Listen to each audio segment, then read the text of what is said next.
ఏది అయినా ట్రై చెయ్యి ఆచి చికెన్ మసాలా. ఆచి చికెన్ మసాలా. విద్య ద్వారానే సమానత్వం, స్వేచ్ఛ సాధ్యమని తెలంగాణ రక్షణ సేన అధ్యక్షురాలు కవిత అన్నారు.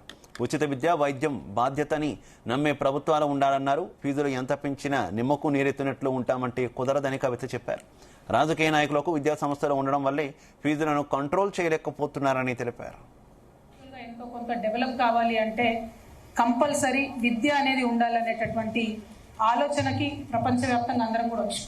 అది బీద దేశమా, గొప్ప దేశమా, అమెరికా లాగా క్యాపిటలిజంని ఎంకరేజ్ చేసే దేశమా, లేకపోతే లిబరల్ ఐడియాలజీతో ఉన్న దేశాలా అన్నటువంటి భేదం లేకుండా ప్రతి ఒక్కరం కూడా చదువుకు చాలా ఇంపార్టెన్స్ ఇస్తున్నటువంటి సందర్భాన్ని మనం గమనించుకోవాలి. మరి చదువు ఫార్మాట్ ఏంది, ఫార్మల్ ఎడ్యుకేషన్ సిస్టమ్ ఏంటిది, ఆ ఫార్మల్ ఎడ్యుకేషన్ అనేటటువంటిది అది ఆ పిల్లల్ని కన్నా తల్లిదండ్రుల బాధ్యత మాత్రమేనా, లేకపోతే మొత్తం యావత్ సమాజాన్ని నడిపించేటటువంటి ప్రభుత్వాల బాధ్యతన అనేటటువంటిది పెద్ద ప్రశ్నగా ఇవాళ ప్రపంచమంతా మిగిలిపోయింది.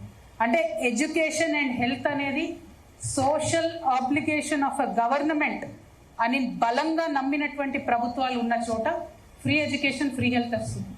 అట్లా నమ్మకుండా మీరు మీ బాధ్యత మీరే తీసుకోవాలి, మీ ఇల్లు, మీ పిల్లలు, మీ సంసారం, మీ బాధ్యత మీరే తీసుకోవాలి, మీరేమైపోతే మాకేంది, ఒక వ్యాపార ధోరణి పెరిగిపోయి విద్యను అమ్ముకున్నా సరే మేము నిమ్మకు నీరెత్తినట్టు చూస్తూ ఉంటాం అనుకునేటటువంటి ప్రభుత్వాలు ఉన్న చోట హెల్త్ ఎడ్యుకేషన్ కోసము ఇందాక వెంకటరెడ్డి గారు చెప్పినట్టు పంజాబ్లో పిల్లలు పార్ట్ టైంగా మాధ్యమం అనుకునేటటువంటి పరిస్థితి కూడా వచ్చిందని చెప్తుంటే ఎంత దారుణమైన పరిస్థితి యావత్ దేశంలో ఉన్నది.